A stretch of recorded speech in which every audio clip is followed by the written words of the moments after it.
സിബിൻ എൻ്റെ 10ാം ക്ലാസ്സിലെ പ്രണയത്തെക്കുറിച്ച് വരെ അന്വേഷിച്ച് നടന്നു. ഈ കാലത്ത് ഒരാളടുത്തൊരു പ്രണയം തോന്നുന്നതിൽ യാതൊരു തെറ്റുമുണ്ടെന്ന് എനിക്ക് തോന്നുന്നില്ല.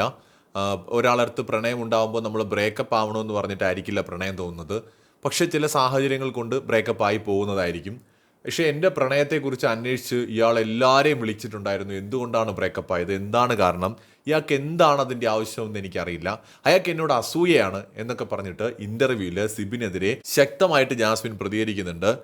സൈന സൗത്ത് പ്ലസിൽ വന്നിട്ടുള്ള ഇൻ്റർവ്യൂയുടെ 3ാം ഭാഗത്തിലാണ് ഈ ഒരു പ്രതികരണങ്ങൾ കാണുന്നത്. എന്താണ് പുള്ളിയുടെ പ്രശ്നമെന്ന് എനിക്കറിയില്ല. ഞാൻ പുള്ളിയുടെ ജീവിതത്തിലൊന്ന് എത്തി നോക്കുക പോലും ചെയ്യാത്ത ആളാണ് ഈ സമയം വരെ.